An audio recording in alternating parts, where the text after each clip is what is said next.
मोक्षमार्गस्य नेतारं भेत्तारं कर्मभूभृतां ज्ञातारं विश्वतत्त्वानां वन्दे तद्गुणलब्धये आचार्य उमास्वामी विरचित तत्वार्थ सूत्र. आचार्य उमास्वामी विरचित तत्वार्थ सूत्र मोक्षशास्त्र. त्याच्यामध्ये आपण 9 नंबरचं सूत्र बघतोय. मती श्रुतावधी मनपर्यय केवलानी ज्ञानम.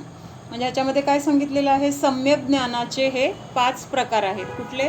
मतिज्ञान, श्रुतज्ञान, अवधिज्ञान, मनपर्यय ज्ञान आणि केवल ज्ञान. पण काल काय बघत होतो की मतिज्ञान कशाला म्हणतात किंवा मतिज्ञान कसं प्राप्त होतं, ते प्राप्त होत असताना तिथं अंतरंग आणि बहिरंगामध्ये काय काय कारण आहे हे आपण बघत होतो.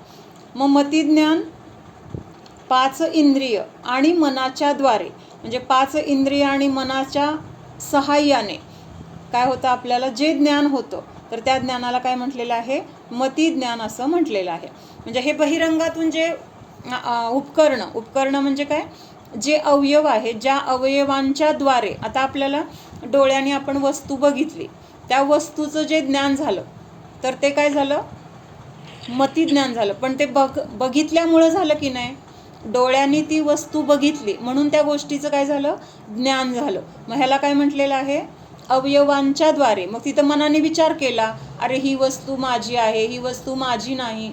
म्हणजे इंद्रिय आणि मनाच्या द्वारे आपल्याला त्या वस्तूचं जे ज्ञान होतं तर त्याला काय म्हटलेलं आहे, मतिज्ञान होतं असं म्हटलेलं आहे. म्हणजे आता हे बाहेरचं तर लक्षात येते, सगळ्यांच्या कानाने ऐकलं, नाकाने वास घेतला किंवा जिभेने चव घेतली, स्पर्श झाला, थंड, गरम किंवा मऊ, कडक, हलका, भारी, असं जे जे काही आपल्याला कुठल्याही इंद्रियांच्या द्वारे जे जाणलं जातंय तर ते काय म्हटलेलं आहे, त्या इंद्रियांचं अवलंबन घेतलं.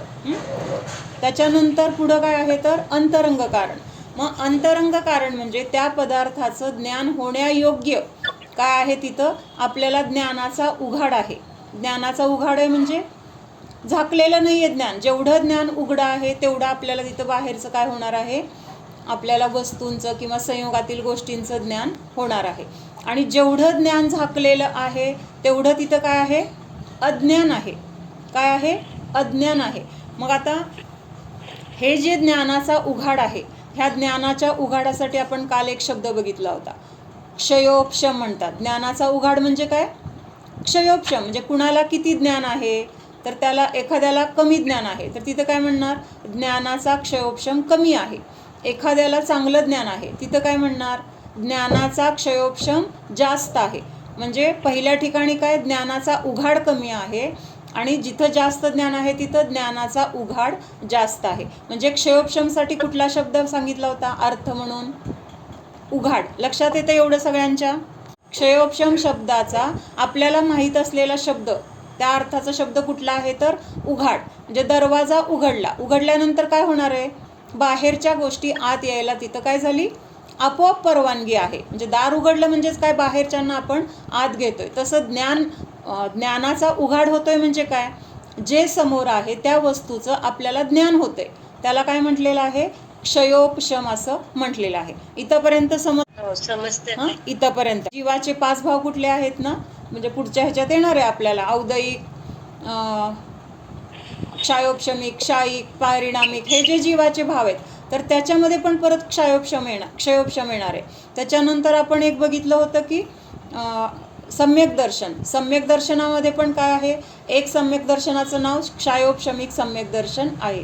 म्हणून हा शब्द आपल्याला लक्षात येणं किंवा त्याचा अर्थ समजून घेणं गरजेचं आहे. मग क्षयोपशम कशाला म्हटलेलं आहे तर क्षयोपशम ही कर्माच्या एका अवस्थेमध्ये झालेलं काय आहे, ज्ञानाची परिणती किंवा ज्ञानाचा उघाड. पण हा ज्ञानाचा उघाड होत असताना तिथं कर्माची एक अवस्था आहे. काय आहे, कर्माची एक अवस्था आहे. कर्माची अवस्था आहे म्हणजे ते ज्ञान होण्यासाठी तिथं कर्मनिमित्त आहे. त्या कर्माच्या निमित्तामध्ये तसा तिथं आपल्याला काय झालेला आहे, ज्ञानाचा उघाड झालेला आहे, ज्ञानाचा क्षयोपशम झालेला आहे. म्हणजे ज्ञानाचा क्षयोपशम होण्यासाठी तिथं काहीतरी कर्माची पण अवस्था त्यावेळेस हजर आहे, ज्याला आपण काय म्हटलं होतं, अंतरंग कारण. मग हे जे अंतरंग कारण आहे, तर हे अंतरंग कर्माची जी अवस्था आहे, तर त्यावेळेस क्षयोपशम जेव्हा होतो त्यावेळेस कर्मामध्ये काय अवस्था असेल, तर तिथं काय सांगितलेलं आहे, 3 प्रकारच्या गोष्टी घडत आहेत कर्माच्या ह्या अवस्थेमध्ये. काय होत आहेत, एका वेळेस 3 प्रकारच्या गोष्टी घडत आहेत. एकाच वेळेस घडत आहेत, क्रमाने वगैरे पण नाही, एकाच वेळेस. आता मुलांनी पळायला सुरू केल्यानंतर एकाच वेळेस सगळ्यांनी पळायला सुरू केलंय. जेव्हा स्पर्धा वगैरे असते मग एकाने आधी पळायचं मग दुसऱ्याने, असं आहे का? शिट्टी वाजली की काय होतं, सगळी मुलं एका वेळेस पळायला सुरू करतात. तसं ह्या ज्या 3 अवस्था आहेत त्या एकाच समयामध्ये आहेत, म्हणजे एकाच वेळेस आहेत. मग ह्या 3 अवस्था म्हणजे काय, तर जेव्हा हे कर्म उदयाला येणार आहे, काय होणार आहे, कर्माचा उदय येणार आहे. कुठल्या कर्माचा उदय आहे आता इथं, ज्ञानावरण कर्माचा उदय. मग हा उदय येणार म्हणजे काय करणार, उदय झाला म्हणजे ते कर्म त्या ज्ञानाला झाकण्याचं काम करणार. उदय येणार म्हणजे काय होणार, ते कर्म त्या ज्ञानाला झाकण्याचं काम करणार. कारण ज्ञानावरणाचं काम काय आहे, ज्ञानावर आवरण घालणं. मग ज्ञानावरण कर्म आलं, उदय झाला म्हणजे काय, सूर्य उगवला म्हणजे काय झालं, सूर्य आला. तसं ज्ञानावरण कर्माचा उदय झाला म्हणजे काय झालं, ज्ञानावरण कर्म उदयाला आलं किंवा ज्ञानावरण कर्म तिथं हजर झालं. मग ते ज्ञानावरण कर्म हजर झालं त्यावेळेस तिथं काय होणार आहे, आल्यानंतर ते कर्माचं त्या ज्ञानावर ते आवरण घालणार आहे. म्हणून उदय झाला म्हटलं की तिथं काय लक्षात घ्यायचं आहे की ज्ञानावर आवरण झालं. कशाचं, ज्ञानावरणीय कर्माचं. म्हणजे उदय झाला म्हणजे ते कर्म आवरण घालण्यासाठी तिथं आलं असं समजायचं. आता त्याच्या पुढं जाऊन जेव्हा हे कर्माचा उदय आहे मग त्यावेळेस ह्या कर्मामध्ये 3 प्रकारच्या गोष्टी घडतात. कर्माचा उदय होतो म्हणजे काय आहे, कर्म पहिल्यांदा कुठलं द्रव्य आहे, कर्मसुद्धा जे 6 द्रव्य आहेत, जीव, पुद्गल, धर्म, अधर्म, आकाश आणि काल, हे 6 प्रकारचे जे द्रव्य आहेत त्याच्यामधलं कर्म हे कुठलं द्रव्य आहे, कोण सांगतंय? हां, पुद्गल द्रव्य आहे. व्हिडिओ ऑन करा सगळेजण. पुद्गल द्रव्य आहे. मग हे पुद्गल द्रव्य म्हणजेच हे कर्म उदयाला येतं म्हणजे काय होतं, तर तिथं हे पुद्गल परमाणू तिथं काय केलेले असतात, आपण गोळा केलेले असतात. कर्मरूपी परमाणू म्हणजे पुद्गल द्रव्य. मग कर्मरूपी हे पुद्गल द्रव्य जीवाने काय केलेलं आहे, गोळा केलेलं आहे. आणि हे गोळा केलेलं कर्म जेव्हा त्याची स्थिती संपली म्हणजे त्यावेळेस ते काय होणार आहे, उदयाला येतं. मग उदयाला येत असताना तिथं काय होतंय, त्याच्यामध्ये 3 प्रकारच्या गोष्टी दिसत आहेत आपल्याला. समजा आता 100 कर्म परमाणू ह्या समयाला उदयाला येणार आहेत. कशाचे, ज्ञानावरण कर्माचे. अवघड, हां, म्हणजे कर्माचा उदय आहे म्हणजे कर्म तिथं हजर झालं. मग आता हजर होत असताना समजा ह्या समयाला 100 कर्म परमाणूंचा उदय आहे. उदय आहे म्हणजे काय होणार आहे, ते आवरण घालण्यासाठी आलेले आहेत. पण त्यावेळेस काय झालेलं आहे, त्या 100 कर्म परमाणूंपैकी 30 कर्म परमाणूंचा काय झालाय, उपशम झालाय. उपशम झालाय म्हणजे काय झालंय, ते 30 कर्म परमाणू उदयाला न येता तिथंच दबून बसले. त्याच्यानंतरचे 30 परमाणूंचं काय झालंय, क्षय झालाय. क्षय झालाय म्हणजे काय झालंय, तर समजा ते उदयाला येणार होते आणि त्यावेळेस त्यांनी काय केलंय, त्या रूपाने ते उदयाला नाही आले तर त्यांनी काय केलेलं आहे, दुसऱ्या कर्मरूपाने त्यांनी काय केलेलं आहे, बदल स्वतःमध्ये करून घेतलेला आहे.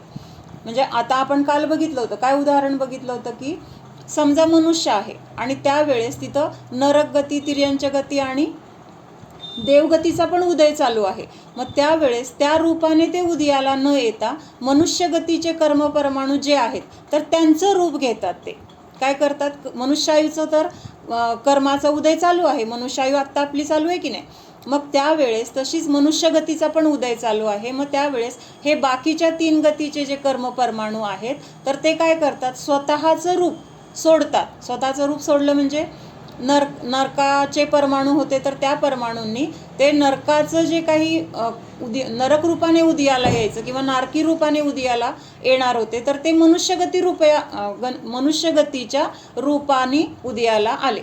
म्हणजे आपल्या तोंडाने न खाता दुसऱ्याच्या तोंडाने तिथं खाल्लं गेलं. किंवा आपण स्वतः न सांगता दुसऱ्याला कुणाला तरी ते काम करायला सांगितलं किंवा दुसऱ्याच्या घरी जाऊन ते काम केलं.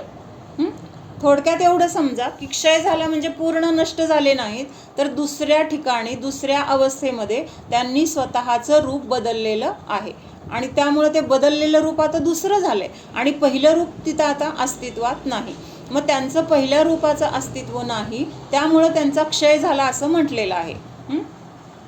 त्याच्यानंतर तिसरं काय आहे, बाकीचे राहिलेले 30 आणि 30 60 झाले. 30चा उपशम झाला, 30चा क्षय झाला. राहिले किती कर्मपरमाणू? 40 कर्मपरमाणू राहिले. मग हे 40 कर्मपरमाणू उदयाला येत आहेत. काय होतोय त्यांचा? उदय कर्माचा तिथं होतोय. म्हणजे ते कर्म उदयाला येत आहेत तेवढे, काही कर्म तिथं शमलेलं आहे, काही कर्मांचा तिथं क्षय झालेला आहे. अशा 3 गोष्टींचं मिळून काय झालेलं आहे, जी अवस्था झालेली आहे त्या अवस्थेचं नाव काय आहे? क्षयोपशम असं म्हटलेलं आहे. म्हणजे 100 कर्मपरमाणू हे आपण एक कशासाठी, उदाहरणासाठी संख्या घेतली. कर्मपरमाणूंची संख्या अनंत असते, म्हणजे भरपूर कर्मपरमाणू असतात, पण आपल्याला ते संख्या लक्षात येत नाही. समजून घेण्यासाठी आपण एक 100 हा आकडा घेतला. मग ह्या 100 कर्मपरमाणूंचा उदय होणार होता, त्यावेळेस तिथं काय झालं? 30चा क्षय झाला, 30चा उपशम झाला आणि 40 कर्मपरमाणू उदयाला आले. म्हणजे उदयाला आले म्हणजे काय केलं त्यांनी? तेवढं आवरण घातलं आणि बाकीचा ज्यांचा क्षय होता, ज्यांचा उपशम होता, तिथं त्यांनी त्यांचं आवरण घालायचं काम केलं नाही. लक्षात येते का? आवरण घालायचं काम त्यांचं जे होतं ते त्यांनी केलं नाही, तर ते काय झालं? 30 परमाणू तसेच दबून राहिलेत. 30 परमाणू त्या दुसऱ्या उदयाच्या रूपाने ते उदयाला आलेत, म्हणजे त्यांचं स्वतःचं रूप सोडून दुसऱ्याच्या तोंडाने ते उदयाला आलेत आणि त्यामुळं काय झालंय? उपशम आणि क्षय ह्या 2 गोष्टीमुळं तिथं ज्ञानाचा आपल्याला उघाड झालाय, आपल्याला ज्ञान झालंय. का झालंय? तर ह्या बाकीच्या 60 परमाणूंनी तिथं कर्मावर आवरण घातलेलं नाही. आवरण कुणी घातलंय? बाकीच्या 40 परमाणूंनी घातले, तेवढं तिथं आवरण आहे. पण ह्या बाकीच्या 60 परमाणूंचं तिथं काय आहे? उदय नाही. उदय नाही म्हणजे त्यांनी त्या ज्ञानावर आवरण घातलेलं नाही, म्हणून तिथं त्यांना ह्या 3 गोष्टींना एकत्रितपणे मिळून काय नाव आहे? क्षयोपशम हे नाव आहे. कर्मपरमाणूंचे 3 विभाग केले, त्यातले काही कर्मपरमाणू तिथंच दबून बसले, काही कर्मपरमाणू न दबता किंवा उदयाला न येता, डायरेक्ट उदयाला न येता दुसऱ्याच्या घरातून ते बाहेर पडले. आपलं घर त्यांनी उघडलं नाही, पण दुसऱ्याच्या घरातून त्यांनी काय केलं? दुसऱ्या दाराने जाऊन त्यांनी तिथून बाहेर पडण्याचं काम केलं. मग त्यांना म्हटलंय क्षय झाला. आता ते घरात आहेत का? तिथं नाही आहेत. ते दबून बसलेत का? नाही बसले. निघून तर गेलेत, पण दुसऱ्याच्या रूपाने निघून गेलेत, म्हणून त्यांना काय म्हटलेलं आहे? क्षय असं म्हटलेलं आहे. आणि बाकीचे जे कर्मपरमाणू आहेत तर ते उदयाला आलेले आहेत, 40 होते ते. मग त्यामुळं ज्यांनी उदयाला आले त्यांनी काम काय केलं? उदयाला येणाऱ्या कर्मपरमाणूंचं काम काय आहे? आवरण घालणं. आवरण घालणं, ज्ञानाला झाकणं. मग त्या 40 परमाणूंनी झाकायचं काम केलं आणि बाकीच्या 30 परमाणूंनी तिथं उदयाला न आल्यामुळं काय झालेलं आहे? तिथं ज्ञानाचा उघाड झालेला आहे. आणि हा ज्ञानाचा उघाड ह्यालाच काय म्हटलेलं आहे?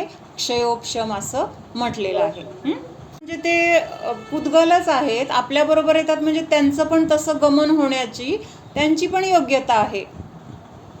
कर्म आपल्या जीवाच्या सोबत जेव्हा आपण रागद्वेषादी विकारी भाव केलं त्यावेळेस ते कर्म कुठे आहेत? तर आपल्या संयोगामध्येच आहेत. ते कर्मपरमाणू आपल्या सगळीकडे, इथून तिथून सगळ्या लोकाकाशामध्ये हे कर्म वर्गणा, त्याला कर्मवर्गणा म्हणतात. जोपर्यंत कर्म बांधलं जात नाही की नाही, म्हणजे रॉ मटेरियल काय असतं ना, रॉ मटेरियल. आता आपल्याला एखाद्या काय बनवायचं आहे, काहीतरी प्लॅस्टिकचं म्हणा, काय जे काही कारखाने वगैरे असतात, तिथं ज्या साहित्याची तिथं निर्मिती होते, तर तिथं काय झालेलं असतं? ते बनवण्यासाठी तिथं कच्चा माल आणलेला असतो आणि हा कच्चा माल त्याला काय म्हटलं इथं? पुद्गल परमाणू. म्हणजे हे कर्म जे होणार आहे, बांधलं जाणार आहे, पण अजून बांधलं गेलेलं नाही, तर ते आपल्या संयोगामध्ये असंच मोकळं फिरत असतं किंवा असंच तिथं आहे लोकाकाशामध्ये, तर त्याला काय म्हटलेलं आहे?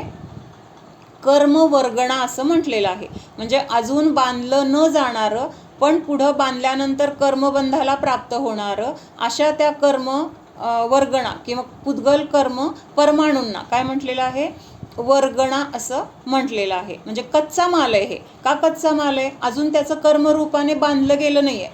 ज्ञानावरणामध्ये जाणार आहे का दर्शनावरणामध्ये जाणार आहे, आयुकर्माचं बांधलं जाणार आहे, काय माहीत नाही. तिथं फक्त आहे आणि जेव्हा आपण रागद्वेष करणार आहे त्या रागद्वेषाच्या तीव्रतेनुसार तिथं असलेले कर्मपरमाणू जीवाशी त्या काही काळापुरतं बांधले जातात. किती काळापुरतं? कायमस्वरूपी नाही आहे, ठराविक काळापर्यंत ते जीवाच्या संयोगात राहतात. मग आता इथं आहे आपण आणि इथून वरून आपण समजा देवलोकात गेलो, म्हणजे भरपूर अंतर आहे ना मध्ये. स्वर्ग लोकामध्ये जाण्यासाठी मध्ये किती अंतर आहे? तर तेवढं सगळं अंतर आपल्यासोबत ते कर्मपरमाणू पण असतात. म्हणजे ते आपण त्यांना घेऊन जातोय असं पण नाही, किंवा त्यांना कळतंय की बाबा ह्या जीवाशी माझं आता बंद झालेला आहे, मग हा जीव कुठं जाईल त्याच्यासोबत मला जायचंय, असा विचार कर्माला नाही. कारण कर्म कसं आहे? अज्ञानी आहे, जड आहे, त्याच्यामध्ये ज्ञानच नाही. त्यामुळे ह्या गोष्टी कर्माला कळत नाहीत. पण निमित्त नैमित्तिक संबंध असा आहे की तेवढ्या काळासाठी त्या कर्मांची पण अशी योग्यता आहे की ते त्या जीवाच्या संयोगामध्ये राहण्याची त्याची पण तशी योग्यता आहे. म्हणजे ती कुणी बनवली नाही, आपण विचार केलं म्हणून ते आले असं नाही. आपण विचार केला, ही आपली काय होती? आपली परिणती. आणि त्यांची परिणती त्यावेळेस काय होती? आपल्या संयोगामध्ये येऊन राहण्याची होती. म्हणजे आपण तसे रागद्वेष केले म्हणून ते आले हे फक्त उपचाराने म्हटलं जातं. पण त्या त्या द्रव्याची पण स्वतंत्रता आहे. जसं जीवाने रागद्वेष केले हे जीवाची स्वतंत्रता आहे, तशी त्या कर्मपरमाणूंची पण अशी स्वतंत्रता आहे की ह्या क्षणाला, ज्या क्षणाला जीवाचे रागद्वेष झालेत तर त्यावेळेस त्या कर्माची पण अशी योग्यता किंवा असं त्याचं हे होतं की काय परिणमन होण्याची वेळ की आपल्या संयोगामध्ये येण्याचं त्याची योग्यता होती. म्हणजे त्यावेळेला ते येणारच होतं, त्यावेळेस आपले तसे भाव होणारच होते. अशा दोन्हीकडून गोष्टी आहेत, समान गोष्टी आहेत. आपण आता कसं आपलं फक्त बघतो आपण की कर्म आलं, मी रागद्वेष केले म्हणून आलं असं उपचाराने म्हटलं जाईल. पण तिकडं त्या कर्माची पण स्वतंत्रता आहे. ते कर्म पण त्यावेळेस आपल्या संयोगामध्ये येऊन राहणार असं केवली भगवंतांनी पण जाणलेलं आहे. म्हणजे त्यांनी जाणलं म्हणून झालं असं पण नाही. पण हे सगळी प्रत्येकाची स्वतंत्रता आहे. त्या काहीतरी असे म्हणजे आता ते असे काहीतरी गेम वगैरे असतात ना, बॉल असतात, म्हणजे दोन वेगवेगळ्या ठिकाण, म्हणजे एक बॉल जातो नंतर दुसरा जातो मग जातो. म्हणजे आता मला काय सांगायचं तुमच्या लक्षात येते का नाही माहीत नाही. म्हणजे ते असं ॲटोमॅटिक तिथं सेट केलेलं असतं की ते एकमेकांना न धडकता आपापल्या वेळेला येऊन काय होतात ते जातात. तसं त्यांची ती वेळ ठरलेली आहे. मग तसं आपलं हे आपल्या संयोगामध्ये हे कर्म येणार असं ठरलेलं होतं. म्हणून त्यावेळेस बरोबर तेच कर्मपरमाणू आले, दुसरे पण नाही. कुठले कर्मपरमाणू येणार, किती काळ आपल्यासोबत राहणार, हे सगळं कसं असतं? फिक्स आहे. फक्त त्याला निमित्त काय मिळालं? आपल्याजवळ येण्यासाठी आपल्या मनामध्ये उत्पन्न झालेले रागद्वेष. आता आपण फॅक्टरी आहे, कुठली तरी कंपनी आहे, त्या कंपनीमध्ये समजा आता बॉटल पॅकिंग होते. मग काय होते? एकीकडून बरोबर बॉटल येत असतात. ठराविक ठिकाणी आलं की बरोबर त्याच्यातून तिथं काय पडतं? जे लिक्विड त्यात भरायचे, औषध असेल किंवा कुठलं सिरप असेल, काय असेल ते बरोबर त्याच्यात पडतं. पुढं जातं की बरोबर त्याच्यावर टोपण येतं, त्याच्या पुढं गेले की बरोबर त्याला लेबल लागलं जातं. मग हे सगळं कसं आहे? ठरवलेलं आहे का त्या मशीननी? आता बाटली आली ना, आता मला ह्याच्यात ओतायचे, आता मला ह्याच्यावर लेबल बसायचे, आता मला टोपण बसवायचे, असं ते मशीन विचार करतं का? नाही, सगळं ॲटोमॅटिक आहे. आपल्याला वाटतं आपण सेट केलंय वगैरे, पण त्यावेळेस ते तसं होणार असं तिथं योग्यता आहे. कळतंय का? ही सगळी स्वतंत्रता आहे. पण आपल्याला ते आपण केलं, आपण सेट केलं, आपल्यामुळं झालं, असे आपले ना सगळे विचार आजपर्यंत असल्यामुळं आपल्याला वाटतं ते आपण केले, त्या मालकांनी केले, त्या कामगारांनी केले. पण ते कसं ॲटोमॅटिक येतंय. आता कामगारांनी सेट केले वगैरे हा विषय पण थोडा वेळ सोडूया.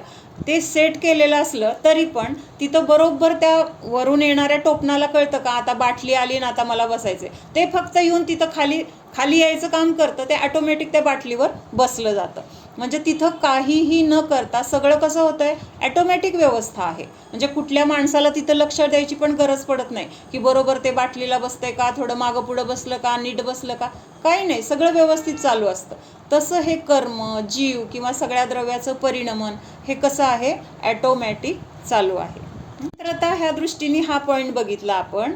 आता केवली भगवंतांच्या ज्ञानामध्ये कुठल्या द्रव्याचं कधी काय होणार आहे, कसं होणार आहे, कुठल्या ठिकाणी होणार आहे, कुठल्या पद्धतीने होणार आहे, हे सगळं त्यांच्या ज्ञानामध्ये झळकलंय की नाही? म्हणजे द्रव्य जे आहे त्या द्रव्यामध्ये पुढं त्याच्या कुठल्या पर्याय होणार आहेत हे त्या द्रव्याची जी योग्यता, त्याचं सगळं ठरलेला क्रम हे फिक्स आहे. आणि हा क्रम फक्त केवली भगवंतांच्या ज्ञानामध्ये झळकतो. हे त्यांच्या ज्ञानाची विशेषता आहे. म्हणजेच काय आहे, आपलं काय काय कसं कसं होणार आहे, आज दिवसभरात उठल्यापासून झोपेपर्यंत आपली काय काय हालचाल होणार आहे, आपल्या पोटामध्ये काय काय जाणार आहे, किती प्रमाणात जाणार आहे, कधी जाणार आहे, कुठल्या भांड्यात जाणार आहे किंवा कुठल्या भांड्याच्या द्वारे आपण ते खाणार आहे, किंवा कुठले कपडे आपण घालणार आहे, आज आपल्या मनामध्ये कुठले विचार येणार आहेत, आज आपण काय काय बोलणार आहे, हे सगळं कसं आहे, फिक्स आहे. फक्त आपल्याला ते माहीत नसतं पुढे काय घडणार आहे, कारण आपलं तेवढं ज्ञान नाही आहे. आणि हे सगळं जे घडणार आहे ना त्याचा क्रम पण फिक्स आहे. म्हणजे एखादी पर्याय अगोदर झाली, एखादी पर्याय पुढं गेली असं पण होत नाही. तर काय आहे, सगळं क्रमबद्ध आहे, क्रमानेच होणार. जसं ठरलेलं आहे त्या द्रव्याच्या योग्यतेचं तसं तसं ते घडत जातं. आणि फक्त हे सगळं कसं घडणार आहे, काय घडणार आहे, कधी घडणार आहे, कुठल्या द्रव्याच्या बाबतीत घडणार आहे, हे फक्त तिथं केवली भगवंतांच्या ज्ञानामध्ये काय आहे, झळकलेलं आहे.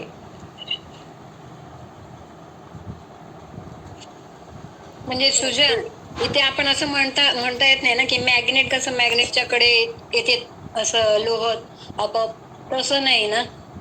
तसं नाही. म्हणजे जीवाने ते परमाणू आले असं नाही. म्हणजे जीवाने रागद्वेष केले हे निमित्त झालं, आणि कर्माने तिथं त्यावेळेस यायचं होतं. मग कर्मासाठी काय निमित्त झालं, जीवाचे रागद्वेष त्याला येण्यासाठी निमित्त झाले. आणि आपल्यासाठी ते कर्म आलं, आपल्या रागद्वेषाच्या ह्याच्यात आलं. म्हणजे असं दोघांना पण एकमेकाचं काय आहे, निमित्त आहे. म्हणजे फक्त जीवाने रागद्वेष केले म्हणूनच कर्म आलं नाही, कर्म तिथं येणार होतं, त्याची तिथं यायची वेळ झाली होती, आणि मग त्यावेळेस त्याला निमित्त मिळालं की जीवाने रागद्वेष केले. म्हणजे आपण पुरुषार्थ तर करायचा आहे की आपल्याला आता रागद्वेष खूप होत आहेत किंवा तीव्र आसक्ती आहे परिग्रहाची, भोगाची, हे चुकीचं आहे. हे पुरुषार्थ तर आपण करायचं आहे, पण त्यातून नक्की काय होणार आहे, कधी होणार आहे, कसं होणार आहे, हे मात्र काय आहे, फिक्स आहे. पण काय होणार आहे हे आपल्याला माहीत नाही आहे. मग आपण प्रयत्न काय करायला पाहिजे, जे योग्य आहे तो प्रयत्न करायचा आहे. आपण तेवढंच आपण करू शकतो. त्यामुळं म्हणजे फिक्स आहे वगैरे हे जेव्हा आपल्याला लक्षात येतं की प्रत्येक पर्याय ठरलेली आहे, कधी काय होणार, कसं होणार, हे जर आपल्याला विश्वास बसला ह्या गोष्टीवर, तर आपल्याला चिंता राहील का, आता कसं करायचं, एवढी लोकं आल्यानंतर कसं नियोजन करायचं, कसं सगळं करायचं.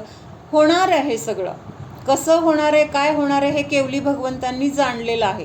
आणि हा विश्वास असेल तर फक्त प्रयत्न करत राहणार आपण. आपल्याला हे करायचे म्हणून पण टेन्शन नाही, कसं होणार म्हणून पण टेन्शन नाही, काय करायचं म्हणून पण त्याच्यासाठी विचार नाही. म्हणजे नियोजन तर करणार, पण नियोजन करत असताना असं होणार होतं म्हणून ते नियोजन करण्याचे भाव आपले झाले. म्हणजे असा सगळा निमित्त नैमित्तिक संबंध आहे. म्हणजेच त्या पर्याय कधी होणार आहेत हे काय आहे, तर त्याच्या द्रव्याची ती योग्यता ठरलेली आहे.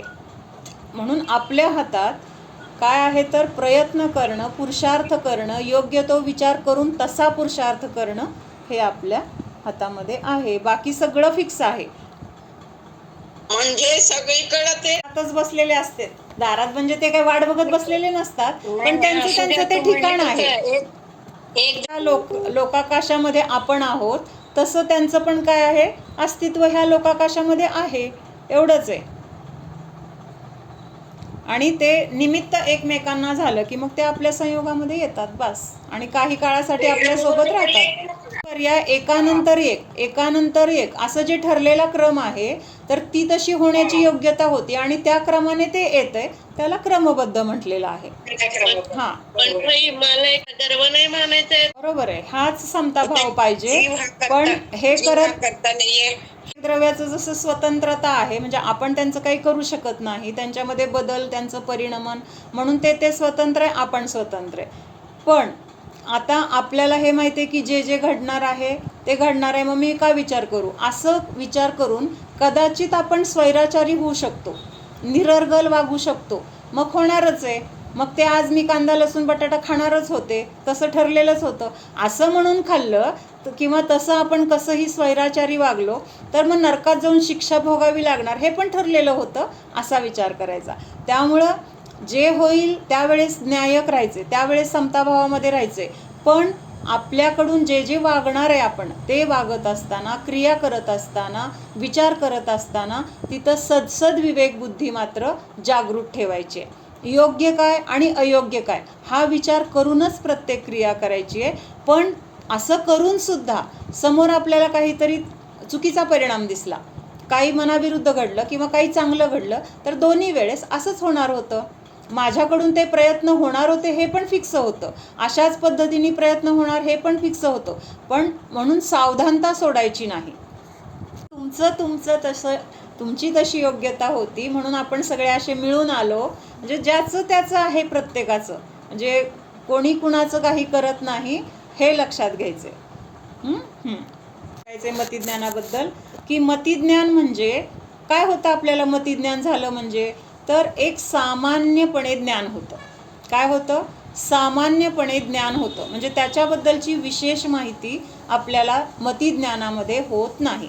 म्हणजे काय, आता समजा हे पुस्तक आहे एवढं ज्ञान झालं, काय पुस्तक आहे एवढं ज्ञान झालं, त्याला काय म्हटलं? मतिज्ञान म्हटलं.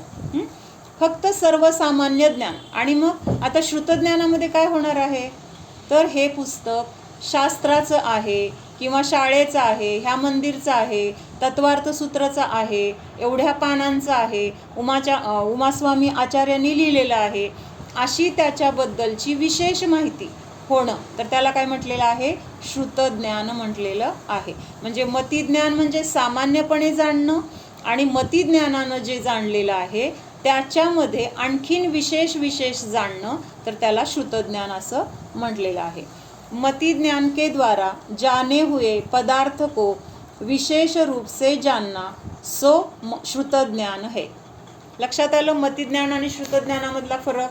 वस्तू आहे एवढंच मतिज्ञानाच्या द्वारे जाणलं जाणार, आणि मग ती वस्तू काय आहे, कुठली आहे, कुणी आणली, केवढ्याची आहे, असं सगळं त्याच्याबद्दलचं, कुठल्या रंगाची आहे, किती किमतीची आहे, हे सगळं त्याचं जे काही विशेष ज्ञान आहे तर ते आपल्याला होणं म्हणजेच काय झालं? तिथं श्रुतज्ञान झालं. म्हणजे श्रुतज्ञानाच्या द्वारे आपण मतिज्ञानाने जाणलेल्या सामान्य विषयाला कसं जाणतो? विशेष रूपाने जाणतो.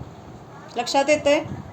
शाळेमध्ये मुलं आहेत, हे काय झालं? मतिज्ञानाने जाणलं की मुलं आहेत.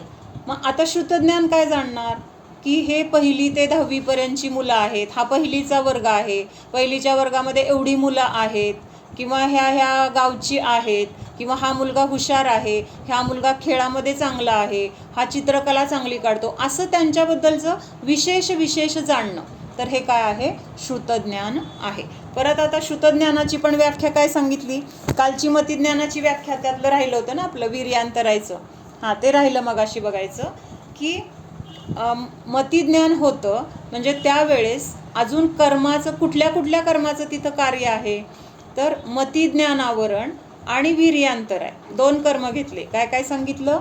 क्षयोपशम आपण बघितला मगाशी. मग हा क्षयोपशम कुठल्या कर्मामध्ये घडतो तर तिथं मतिज्ञानावरण आणि वीर्यांतराय असे 2 कर्म आहेत. कुठलं?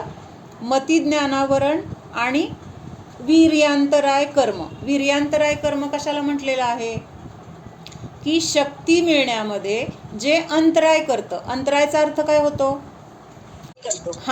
अडथळा, अवरोध, विरोध किंवा तिथं बाधा आणणे, हे कुणाचं काम आहे? अंतराय कर्माचं काम आहे. मग ह्या अंतराय कर्माचे 5 भेद आहेत. कुठले आहेत मोनिका? वीर्यांतराय, भोगांतराय आणि उपभोगांतराय. असे हे काय आहेत तर अंतराय कर्माचे भेद आहेत. मग अंतराय कर्म काय करतं? दान देण्यामध्ये अडथळा करतं, त्याच्यानंतर लाभ होण्यामध्ये अंतळा, म्हणजे आपल्याला काहीतरी मिळणार आहे आणि ते मिळू देत नाही, तर काय आहे तिथं? लाभांतराय कर्माचा उदय आहे. त्याच्यानंतर भोगण्यामध्ये तिथं अडथळा, काहीतरी कपडे घालायचे होते आणि नेमके काय झाले, त्याला इस्त्रीच नाही आहे, म्हणजे काय झालं तिथं ते घालण्यामध्ये अडथळा, मग भोगांतराय, उपभोगांतरायमध्ये असंच घ्यायचं आहे. त्याच्यानंतर अजून काय आहे, वीर्यांतरायमध्ये जी शक्ती आपली आहे तर ती शक्ती तिथं प्रकट होत नाही. ती शक्ती प्रकट होण्यामध्ये तिथं काय येते तर बाधा येते. त्याला प्रकट न होऊ देण्याचं काम हे वीर्यांतराय कर्म करतं. मग तसं ज्ञानाचा उघाड होऊ नये ह्यासाठी पण ते कर्म काय करते, त्या ज्ञानाची शक्तीला दाबते. म्हणजे त्या ज्ञानाची जी शक्ती आहे उघाड होण्याची, तर त्या शक्तीला हे वीर्यांतराय कर्म काय करते, दाबून टाकते किंवा अंतराय करते, तिथं अडथळा आणते. म्हणून तिथं मतिज्ञानावरण कर्माचा आणि वीर्यांतराय कर्माचा म्हणजे तिथं त्यांचा क्षयोपशम झालेला आहे. क्षयोपशम झालाय म्हणजे काय, काही कर्म दबले, काहीचा क्षय झालाय आणि काही उदयाला आलेले आहेत. मग असं 2 कर्मांच्या अवस्थामध्ये हे घडतं आणि मग तिथं आपल्याला काय होतं तर मतिज्ञानाची प्राप्ती होते. असंच प्रत्येक ज्ञान जे आहे तर त्या ज्ञानामध्ये अशाच प्रत्येक वेळेस आता इथं श्रुतज्ञान प्राप्त होत असताना कुठलं कर्म असणार, मग मतिज्ञानाचं काय म्हणलं की मतिज्ञानावरण आणि वीर्यांतराय कर्माच्या क्षयोपशमामध्ये इंद्रिय आणि मनाच्या द्वारे आपल्याला जे ज्ञान होतं त्याला काय म्हटलेलं आहे, मतिज्ञान म्हटलेलं आहे. मग आता श्रुतज्ञानाची व्याख्या काय होणार, ज्ञानावरण कर्माचे पण 5 भेद आहेत. मतिज्ञानावरण, श्रुतज्ञानावरण, अवधिज्ञानावरण, मनपर्यय ज्ञानावरण आणि केवल ज्ञानावरण. मग आता इथं आपण श्रुतज्ञान बघतोय. मग कुठल्या ज्ञानाचा तिथं क्षयोपशम असणार, ज्ञानावरण, मनपर्यय ज्ञानावरण, केवल ज्ञानावरण. त्याच्यासोबत तिथं नियमाने वीर्यांतराय कर्म हे आहेच. कारण हे कर्म काय करतंय, त्या ज्ञानाची शक्ती त्या शक्तीला म्हणजे उघाड होण्यामध्ये तिथं बाधा आणते. म्हणून वीर्यांतराय कर्म सगळीकडे आहे, फक्त पहिलं नाव वेगळं असणार आहे. तर श्रुतज्ञानामध्ये काय असणार आहे, श्रुतज्ञानावर्णीय कर्म आणि वीर्यांतराय कर्म यांच्या क्षयोपशमामध्ये इंद्रिय आणि मनाच्या द्वारे जे ज्ञान होतं त्या ज्ञानाला काय म्हटलेलं आहे, श्रुतज्ञान असं म्हटलेलं आहे. श्रुतज्ञानाची काय काय माहिती कळाली आपल्याला आज, की मतिज्ञानाने जे जाणलंय, सामान्यपणे जाणलंय, त्या सामान्य वस्तूला तिथं विशेष रूपाने जे जाणतं, विशेष माहिती ज्या ज्ञानामध्ये आपल्याला मिळते तर त्याला श्रुतज्ञान म्हटलेलं आहे. मतिज्ञान काय करते, सामान्य जाणते. घर आहे, ते घर कुणाचं आहे, केवढं आहे, कधी बांधलेलं आहे, त्याच्यामध्ये किती रूम आहेत, कुठल्या रंगाचं आहे, केवढ्याला घेतलेलं आहे, हे सगळं विशेषता त्याच्याबद्दलची विशेष माहिती ज्या ज्ञानाच्या द्वारे मिळते त्या ज्ञानाला श्रुतज्ञान असं म्हटलेलं आहे. म्हणजे श्रुतज्ञानावरण हे पुढे येणार आहे आपल्याला, की श्रुतज्ञान हे मतिज्ञानपूर्वकच होतं. मतिज्ञानपूर्वक होतं म्हणजे काय, मतिज्ञान झाल्याशिवाय श्रुतज्ञान होऊ शकत नाही. डायरेक्ट श्रुतज्ञान झालं असं होणार नाही, ह्या पायरीनीच होणार, की अगोदर मतिज्ञान होणार आणि त्याच्यानंतर त्याच्याबद्दलची विशेश माहिती. श्रुतज्ञानाचं काम काय, विशेष माहिती देण्याचं आहे. मग सामान्य जाणल्याशिवाय विशेष कसं कळणार आपल्याला, डायरेक्ट ह्याचं नाव म्हणजे एक गुणाला जाणतो म्हणजे विशेष जाणतो. तर असं हे श्रुतज्ञान जे आहे ते मतिज्ञान पूर्वक होतं, म्हणजे मतिज्ञान झाल्यानंतरच होतं, हे पण लक्षात ठेवायचे. श्रुतज्ञानावर्णीय आणि वीर्यांतराय कर्माच्या क्षयोपशमामध्ये इंद्रिय आणि मनाच्या द्वारे जे मतिज्ञानाने जाणलंय त्याच्यापेक्षा विशेष माहिती देणारं ते श्रुतज्ञान आहे. कर्माचं तिथं आवरण कमी झालेलं आहे, ज्ञानाचा त्यामुळं उघाड झालेला आहे. म्हणून तिथं श्रुतज्ञानावरण आणि वीर्यांतराय कर्माचा क्षयोपशम असताना जे ज्ञान होतं किंवा मतिज्ञानाने जाणलेल्या ज्ञानाला विशेष रूपाने जे जाणतं तर त्याला श्रुतज्ञान असं म्हटलेलं आहे. आणि म्हणूनच आपण परवा जे आता तुम्ही म्हणला ना वर्षात प्रमाण आणि नय, तर नय कुठल्या ज्ञानाचा विषय आहे तर श्रुतज्ञानाचा विषय आहे. बाकीच्या 4ही ज्ञानामध्ये नय नाहीत. श्रुतज्ञान हे वचनात्मक आहे, शब्दात्मक आहे आणि बाकीची ज्ञानं फक्त ज्ञानात्मक आहेत. म्हणजे फक्त जाणलं जातं, पण बोललं जातं, सांगितलं जातं, तर हे कुठल्या ज्ञानाच्या द्वारे आहे? श्रुतज्ञानाच्या द्वारे. त्यामुळं नय हा कुठल्या ज्ञानाचा विषय आहे? तर श्रुतज्ञानाचा विषय आहे. किंवा नय श्रुतज्ञानामध्येच असतात, इतर बाकीच्या चारही ज्ञानामध्ये नय नसतात. हे एक त्याच्यामध्ये ज्ञानावरण आणि वीर्यांतराय. कर्माच्या ह्याच्यामध्ये मतिज्ञान होतं, श्रुतज्ञानावरण आणि वीर्यांतराय यांच्या क्षयोपशमामध्ये श्रुतज्ञान होतं. म्हणजे हा एक दोन्हीमधला फरक आहे की नाही. त्याच्यानंतर अजून काय आहे? श्रुतज्ञान हे मतिज्ञानपूर्वक होतं, पण मतिज्ञान होण्यासाठी श्रुतज्ञानाची गरज नाही आहे. कदाचित मतिज्ञान होऊन पुढचं विशेष नाही जाणलं तरी आहे काहीतरी म्हणून आपण सोडून देतो. म्हणजे मतिज्ञान झाल्यानंतर श्रुतज्ञान व्हायलाच पाहिजे असं नाही, पण श्रुतज्ञान होण्यापूर्वी मतिज्ञान हे झालं तरच श्रुतज्ञान होणार आहे. हे एक झालं मती आणि श्रुतज्ञानाचं बघितलं. आता तिसरं आहे अवधिज्ञान. आता अवधिज्ञानाचं काय आहे? जो द्रव्य, क्षेत्र, काल और भाव की मर्यादा सहित इंद्रिय या मन के निमित्त के बिना. आता इथं काय शब्द वापरला आहे? इंद्रिय और मन के बिना, निमित्त के बिना रूपी पदार्थ को प्रत्यक्ष जानता है, उसे अवधिज्ञान कहते हैं. तर इथं वरच्या दोन मती आणि श्रुतज्ञानाच्या व्याख्येमध्ये जे बघितलं त्याच्यापेक्षा इथं खूप वेगळे शब्द आलेले. काय आलेलं आहे? पहिल्यांदा काय सांगितलं आहे की द्रव्य, क्षेत्र, काल आणि भावाची मर्यादा. द्रव्य, क्षेत्र, काल, भाव म्हणजे काय? तर कुठल्या द्रव्याला जाणणार आहे? रूपी द्रव्याला. रूपी म्हणजे पुद्गल द्रव्याला जे जाणतं. कुठलं ज्ञान? अवधिज्ञान. म्हणजे अवधिज्ञान हे फक्त आणि फक्त पुद्गल द्रव्यालाच जाणतं, बाकीच्या कुठल्याही अमूर्तिक म्हणा किंवा पुद्गल सोडून बाकीच्या द्रव्याला ते जाणत नाही. द्रव्य म्हणजे फक्त पुद्गल द्रव्याला जाणणार. क्षेत्र म्हणजे काय? तर ठराविक अंतरामध्येच असलेल्या द्रव्याला ते जाणणार. म्हणजे आता अवधिज्ञानाची मर्यादा किंवा अवधिज्ञान किती आपल्याला प्राप्त आहे? किती म्हणजे त्याच्यामध्ये पण कमी जास्तपणा असतो. म्हणजे जेवढी विशुद्धी जास्त असेल तेवढं अवधिज्ञानाचं क्षेत्र जास्त, जेवढी विशुद्धी कमी असेल तेवढं अवधिज्ञानाचं क्षेत्र कमी. तर हे लक्षात येते का? द्रव्य म्हणजे फक्त पुद्गल द्रव्याला जाणणार किंवा तेवढ्या क्षेत्रामध्ये जेवढे पुद्गल द्रव्य आहे तेवढ्यालाच जाणणार. त्याच्यानंतर काल म्हणजे ठराविक काळापर्यंत जाणणार. ठराविक काळापर्यंत म्हणजे आता ह्या भावापुरतंच जाणलं जाणार, पुढचं हा भाव संपला की ते अवधिज्ञान नष्ट होणार. असं त्या अवधिज्ञानाचे काय आहेत? तर विशेष त्याचे हे आहेत, विशेष त्याचे पैलू आहेत. त्याच्यानंतर भाव म्हणजे काय? तर आपले परिणाम किती विशुद्ध आहेत तेवढ्या विशुद्धीने तिथं त्याची मर्यादा कमी जास्त वगैरे असं ते काय आहे? तर अवधिज्ञानासाठी अटी आहेत. ह्या ठराविक क्षेत्रातलंच जाणणार, रूपी द्रव्यालाच जाणणार, ठराविक काळापुरतंच जाणणार आणि ती कशी त्याची विशुद्धी असेल त्यानुसार त्याचं जाणणं होणार आहे. त्याच्यानंतर पुढचा शब्द काय सांगितलं आहे? इंद्रिय या मन के निमित्त के बिना. आत्तापर्यंत मती आणि श्रुतज्ञानाला काय सांगितलं होतं? इंद्रिय आणि मतिज्ञानाच्या द्वारे. म्हणजे तिथं आपण इंद्रिय आणि मनाची काय करत होतो? सहायता किंवा ते साधन म्हणून त्याचा वापर होत होता आणि त्या ज्ञानाच्या द्वारे तिथं आपल्याला त्या साधनांच्या द्वारे तिथं ज्ञान होत होतं. पण अवधिज्ञान होत असताना इंद्रिय आणि मनाचं अवलंबन नसतं. म्हणजेच काय? इंद्रिय आणि मनाच्या द्वारे अवधिज्ञान कधीही होत नाही. लक्षात येते?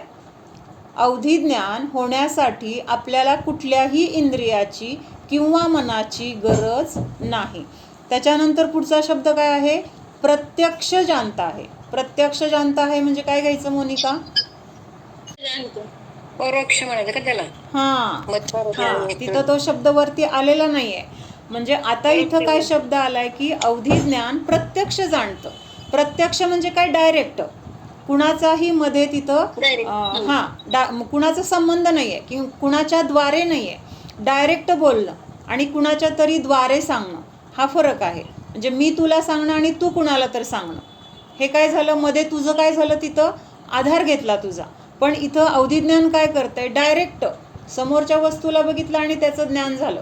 तिथं डोळ्यांनी बघायची गरज नाही, कानाने ऐकायची गरज नाही, किंवा कसं आहे त्याचा वास घ्यायची गरज नाही, चव बघायची गरज नाही. डोळे झाकले आणि तिथं अवधी ज्ञानाच्या द्वारे जाणलं की हा पदार्थ आहे, अशा चवीचा आहे, असं त्याचं सगळं काय काय त्याच्यामध्ये आहे. हे सगळं काय होणार आहे तिथं आतमध्ये. डोळे झाकून म्हणजे इंद्रियांचं अवलंबन सोडून मात्र आत्म्याच्या द्वारे. प्रत्यक्ष म्हणजे काय, मात्र आत्म्याच्या द्वारे. आणि मतिज्ञान आणि श्रुतज्ञान काय करतंय, आत्म्याचं ज्ञान तर आहे, जाणतोय तर आत्माच, पण जाणत असताना ह्या खिडक्यांचा तो आधार घेतोय बाहेरचं बघण्यासाठी. काय करतोय, बघण्यासाठी ह्या 5 खिडक्या. कुठल्या 5 खिडक्या आहेत, स्पर्शनेंद्रिय, रसनेंद्रिय, घ्राणेंद्रिय, चक्षुरेंद्रिय आणि कर्णेंद्रिय. ह्या 5 खिडक्यांचा आधार घेऊन तिथलं जाणतोय. आता आपण वाचतोय, वाचताना डायरेक्ट डोळ्यांनी वाचलं आणि चष्मा लावून वाचलं. फरक आहे की नाही दोन्ही गोष्टीमध्ये. मग प्रत्यक्ष म्हणजे चष्मा न लावता डायरेक्ट वाचलं, आणि परोक्ष म्हणजे चष्म्याच्या द्वारे वाचलं. तसं इथं मतिज्ञान आणि श्रुतज्ञान होण्यासाठी तिथं इंद्रिय आणि मनाचं अवलंबन घेतलं जाते, इंद्रिय आणि मनाच्या द्वारे जाणलं जाते. पण अवधी ज्ञान हे कसं जाणतंय, तर डायरेक्ट आत्म्यानीच, म्हणजे डायरेक्ट तिथं ज्ञानच जाणतंय, तिथं कुठल्याही इंद्रियाची त्याला गरज नाही. पण डायरेक्ट जाणतंय, प्रत्यक्ष जाणतंय, तरीसुद्धा ज्ञान कसं ते जाणतंय, ठराविक मर्यादेमधलं जाणतंय. ठराविक म्हणजे आपण जिथं बसलोय तिथंपासून 500 किलोमीटर वर्तुळामध्ये जेवढे काही पुद्गल द्रव्य असतील तेवढ्या पुद्गल द्रव्यांनाच जाणणार. 1000 किलोमीटर तेवढ्या क्षेत्रामधल्या पुद्गल द्रव्यांनाच इथं बसून जाणणार. म्हणजे आता पुण्यामध्ये काय चाललंय, मुंबईमध्ये काय चाललंय, दिल्लीमध्ये काय चाललंय, हे जर आपल्याला इथं बसून कळत असेल तर ती ज्ञानाची विशेषता आहे की नाही का. म्हणजे ही ज्ञानाची विशेषता आहे. आता इथं आपल्याला पुस्तक जरी वाचायचं म्हणलं तर ते उघडल्याशिवाय वाचू शकतो का, समोर पुस्तक आहे, पण आता पान नंबर 44 हे काढल्याशिवाय 44 पानावर काय लिहिलेलं आहे हे आपल्याला कळतं का. तिथं ते पुस्तक उघडून मग ते पान काढून ते शब्द, ती ओळ वाचलं तर, बघितलं तर आपल्याला ते शब्द वाचले जाणार आहेत. तसं अवधी ज्ञान नाही आहे. पुस्तक कपाटात आहे, पण त्या पुस्तकामध्ये कुठल्या पानावर काय लिहिलेलं आहे हे आपल्याला इथं बसून किंवा अजून कुठंतरी लांब अंतरावर असलो तरीसुद्धा अवधी ज्ञानाच्या द्वारे आपण ते जाणू शकतो. हे अवधी ज्ञानाची काय आहे, विशेषता आहे. काय काय विशेषता आली ह्याच्यामध्ये, एकतर इंद्रिय आणि मनाची गरज नाही, त्यामुळं ते प्रत्यक्षपणे जाणलं जातंय. त्याच्यानंतर फक्त रूपी पदार्थांनाच जाणतंय. त्याच्यानंतर अजून काय आहे, द्रव्य, क्षेत्र, काल, भावाची मर्यादा, त्या मर्यादेच्या सहितच जाणतंय. म्हणजे कुठलंही जाणलं असं होत नाही. म्हणजे आता त्याच्यामध्ये पण अवधी ज्ञानामध्ये बरेच प्रकार आहेत, आपण बघणार आहे.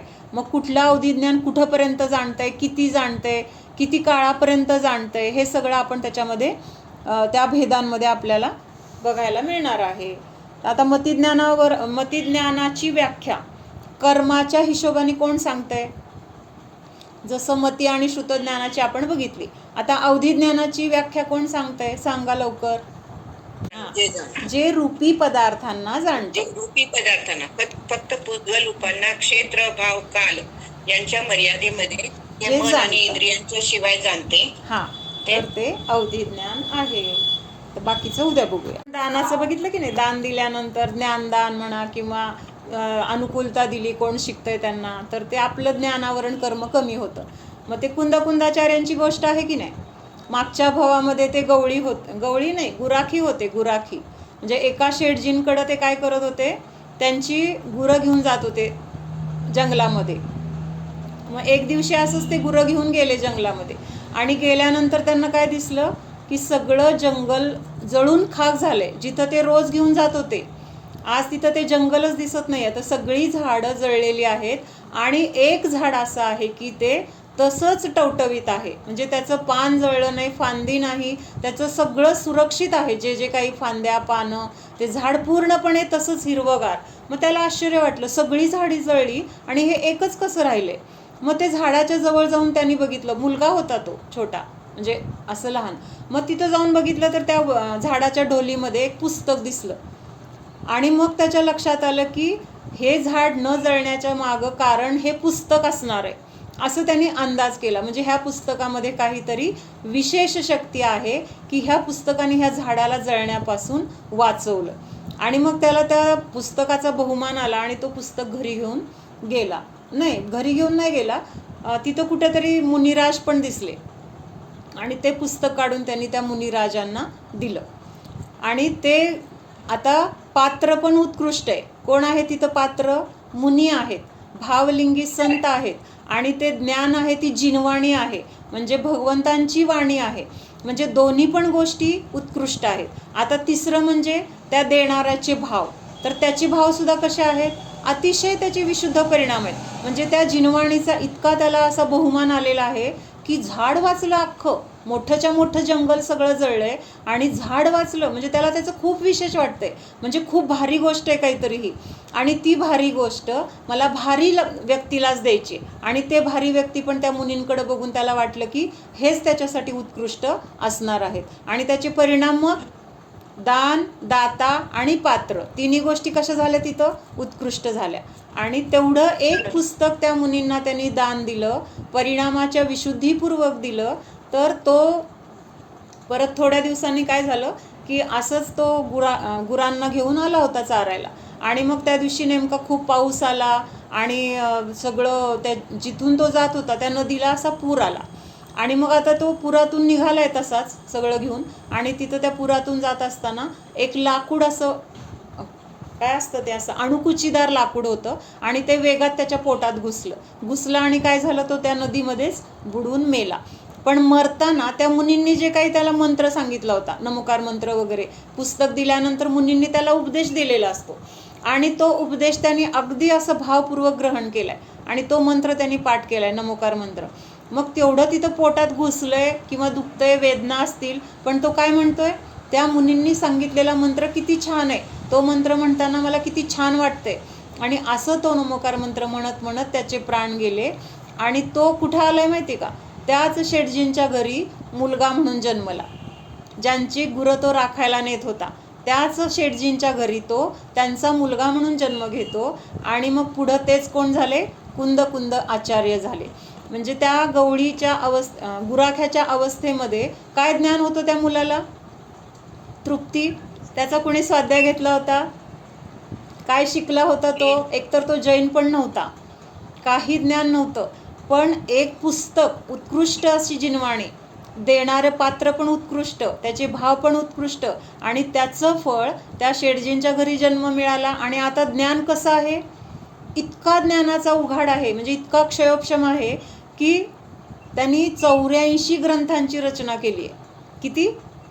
84. आणि सगळे असे उत्कृष्ट ग्रंथ आहेत. समयसार, नियमसार, प्रवचनसार, पंचास्तिकाय, अष्टपाहुड वगैरे असे सगळे उत्कृष्ट ग्रंथांची त्यांनी रचना केली आहे. हे कशाचं फळ आहे?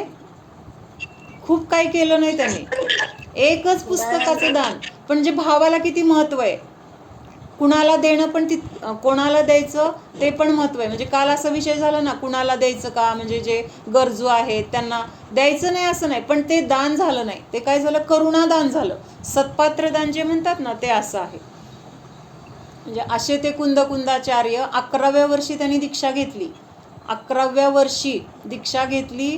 त्याच्यानंतर विधेय क्षेत्रामध्ये त्यांना जायला मिळालं. तिथं जाऊन ते 8 दिवस राहिले. तिथून आल्यानंतर ह्या 84 ग्रंथांची त्यांनी रचना केली. आज आपलं हे काय आहे, तर जे काही आपल्याला मिळते ना, तर त्यांचं ते आपल्यावर उपकार आहेत. त्यांनी रचना केली नसती तर आज आपल्याला हे साहित्य मिळालं नसतं. त्याला काय म्हणतात? शिक्षण चांगला झाला त्यांचा, त्यांना ज्ञानाचा उघाड झाला, किंवा ज्ञान त्यांचं असं इतकं ज्ञान त्यांना होतं की सहज समजत होतं त्यांना. म्हणजे एवढं त्या 8 दिवस फक्त राहिले सिमंदर भगवंतांच्या समोसरणामध्ये, पण तिथून जे जे काही त्यांनी ऐकलं, शिकले, त्यांनी येऊन पटापटा सगळे ग्रंथच लिहिले. 84. साधी सोपी गोष्ट नाही. आपल्याला एक पान लिहायचं म्हणलं तर सुचत नाही. सुचतंय का? हे कशाचं फळ आहे? उत्कृष्ट ज्ञानदान. ओम सावधान जाणा, हा मी शुद्ध जीव आहे. जाणणारा आहे, मात्र जाणत आहे. जाणणे सोडून मी अन्य काहीही करणारा नाहीच. जाणा, हा मी स्वयंसिद्ध जीव आहे, बनलेला आहे. माझ्यामध्ये कुठलीही कमतरता नाही. माझ्यामध्ये ज्ञानाची कमी नाही. मी तर परिपूर्ण ज्ञान स्वरूपी आहे. जाणा, केवल ज्ञानरूपी शक्ती माझ्यामध्ये आहेच. जाणा, मी ज्ञानमय आहे, ज्ञान स्वरूपी आहे, ज्ञान शरीरी आहे. स्वतःच्या ज्ञानाचा बहुमान जाणा. तीन लोकातील सर्व द्रव्यांना, सर्व द्रव्यातील सर्व गुणांना, सर्व गुणांच्या प्रत्येक पर्यायाला जाणू शकते असे ज्ञान माझ्यामध्ये देखील आहे. मला जाणण्यासाठी इंद्रियाची, मनाची, कर्माच्या क्षयोपशमाची गरज नाही. मी स्वतंत्र आहे, स्वाधीन आहे, परनिरपेक्ष आहे. जाणा,